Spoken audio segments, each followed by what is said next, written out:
साथियों, स्वागत है प्लेटफॉर्म गुरुजी ज्ञान क्लासेस फॉर यू में। तो साथियों, आज के अखबार में आ रखा है कि एलटी भर्ती परीक्षा के रिजल्ट को सचिवालय कूच। तो देखिए साथियों, एलटी की जो परीक्षा हुई थी और अभी तक नियुक्ति नहीं दे रखी है। एक तो वैसे भी एलटी भर्ती विवादों में थी, लेकिन लगातार लड़कों ने कहने के बावजूद भी सरकार ने एलटी भर्ती को निरस्त नहीं किया। जबकि वहाँ पे साइंस वालों का तो साथियों जो पेपर था बहुत ज़्यादा लेंथी था। बहुत दुख होता है उस पेपर को देख करके साथियों। और एक तो परीक्षा कराई, फिर ऊपर से जिन लोगों ने परीक्षा पास करी भी होगी या नहीं भी करी होगी, तो साथियों रिजल्ट को जारी नहीं कर रहे हैं। तो यहाँ पे लिखा है कि सहायक अध्यापक परीक्षा में शामिल अभ्यर्थियों ने सोमवार को भर्ती का परिणाम जारी करने की मांग को लेकर सचिवालय कूच किया है। पुलिस ने उनको रास्ते में ही रोक लिया। वे मौके पे धरने पे बैठ गई। सुबह प्रदेश भर से आए अभ्यर्थी परेड ग्राउंड में जमा हुए, जिसके बाद वे रैली के रूप में कनक चौक सचिवालय की ओर निकले। तो साथियों देख सकते हैं आप प्रदेश की किस प्रकार की प्रदेश में व्यवस्थाएं हैं। ना कोई इनका कैलेंडर है कि कब ज्वाइनिंग देनी है, कितने दिन के बाद रिजल्ट निकालना है। तो ये पेपर इस तरह से बनाते हैं कि भर्ती विवादों में रहे और लड़के आपस में लड़ते झगड़ते रहे। तो देखिए, एक स्टेबल गवर्नमेंट जिसे कहते हैं इस प्रदेश को अभी तक नहीं मिली, या ऐसे अधिकारी लोग नहीं मिले, या ऐसा आयोग नहीं मिला जो कि निष्पक्ष किसी भर्ती परीक्षा को करा दे, ऐसी भर्ती को करा दे कि जिसपे कोई विवाद ही ना हो, कोई बात ही ना उठे। तो साथियों एलटी भर्ती को लेके जैसा कि पाठ्यक्रम जारी हुआ था, पाठ्यक्रम के अनुसार पेपर बिल्कुल भी नहीं था। मैं दावे के साथ कहता हूँ, बायोलॉजी ग्रुप जो एलटी का पेपर था या मैथ्स वालों का था, बहुत डिफ़िकल्ट पेपर था। समय सीमा उसमें बहुत कम पड़ रही थी। और ऐसे में साथियों जिन लोगों ने एलटी का एग्ज़ाम पास किया होगा उनकी हम किस्मत ही समझते हैं कि उनके भाग्य पे राज प्रसाद लिखा होगा, जो इतनी विकट परिस्थितियों के बाद उन्होंने इस परीक्षा को पास किया है और वो सिलेक्शन लेंगे, तो ये उनका सौभाग्य ही होगा। तो साथियों सरकार को एलटी भर्ती परीक्षा का रिजल्ट जारी करना चाहिए, किसी दूसरे छात्रों के बहकावे में नहीं आना चाहिए।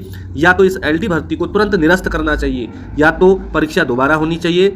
और साथियों प्रदेश में हजारों पद खाली हैं, सरकार को कोई चिंता नहीं है कि हम इस पर स्थायी व्यवस्था लाएं। तभी तो साथियों जितने भी जो लोग हैं, जो लोकतंत्र है, उनका भरोसा उठ चुका है सरकारी सिस्टम से, सरकारी एजुकेशन सिस्टम से।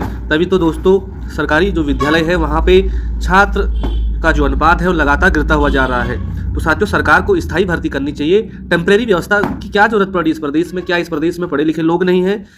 साथियों टेम्परेरी व्यवस्था ये स्थायी समाधान नहीं है। भले रोजगार जरूर मिलते हैं लोगों के लिए, लेकिन साथियों जो लोग तैयारी करते हैं, घर छोड़ करके बाहर तैयारी कर रहे हैं एक छोटे से रूम में 4x6 के कमरे में, उन लोगों की तो उम्र सीमा निकल रही है ना।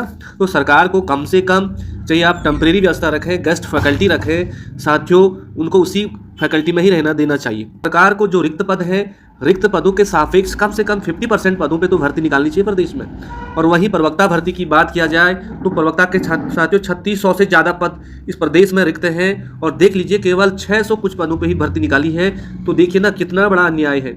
साथियों लड़के कह रहे हैं, सब कुछ कर रहे हैं, हल्ला हो रहा, जाम हो रहा है, सरकार को आवेदन दे रहे हैं, अपना प्रार्थना पत्र दे रहे हैं कि भाई सीट बढ़ाओ। तो भाई हम लोगों के काम नहीं आओगे, आप तो किसके काम आओगे? रही पुलिस भर्ती की बात, तो साथियों पुलिस में देख सकते हैं उम्र सीमा होती कितनी है, 22 साल होता ही क्या इस प्रदेश में? 6-6, 8-8 साल में साथियों भर्ती आ रही है, तो उम्र सीमा ही निकल जाती है। जब 60 साल की उम्र है वहाँ पे, तो क्यों ना पुलिस भर्ती की उम्र जनरल 30 साल होनी चाहिए। और तमाम सारी बातें हैं इस प्रदेश में। और साथियों लोग बाहर जाकर के डीएलएड कर रहे हैं, जबकि हमारे प्रदेश में कह रहे हैं कि उम्र सीमा आपकी 30 साल होगी, 30 साल के बाद आप डीएलएड नहीं कर सकते हैं। वहीं साथियों मैंने देखा है कि बहुत सारे जो लोग जिनकी नियुक्ति हुई है 35+ वाले लोग भी प्राथमिक शिक्षक में भर्ती हो चुके हैं।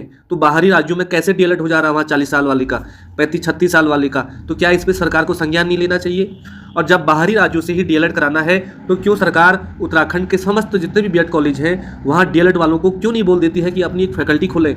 साथियों इस प्रदेश के युवाओं का पैसा भी बचेगा और उन्हें किसी को एमपी भी नहीं जाना पड़ेगा, हरियाणा भी नहीं जाना पड़ेगा। और क्यों नहीं यही मैनेजमेंट कॉलेज खोल लेते हैं? जब ये ऐसे थोड़ी आएगी शिक्षा में गुणवत्ता। तो साथियों बहुत सारे लोग बाहर से पैसे में खरीद के ला रहे हैं डिग्री, और ऐसे ही शिक्षक बन जा रहे हैं, तो कैसे गुणवत्ता रहेगी उसमें? अभी जांच किया जाए। मैं गारंटी के साथ कहता हूँ जो लोग पैसों में करके टीचर बने हैं ना, आप उनको भिन्नू के जोड़ पूछिए, भिन्नू के घटाने पूछिए, आप वो भी नहीं आएंगे साथियों। इसका मूल्यांकन कौन करेगा? ऐसे शिक्षा में गुणवत्ता नहीं आएगी। बल्कि मुझे ऐसे लग रहा है जो सरकारी सिस्टम है, जो एजुकेशन गवर्नमेंट प्रोवाइड करा रही है, इनका यही चाल है कि ये पूरी तरह से समाप्त होना चाहिए। तो मेरे साथियों आपको अपने अधिकारों के लिए कोर्ट हो चाहे सीएम पोर्टल पे हो अपना आवेदन देना चाहिए, अपनी प्रार्थना करनी चाहिए कि भाई इस तरह की जो प्रक्रिया ये चल रही है इस प्रदेश में, ये समाप्त होनी चाहिए।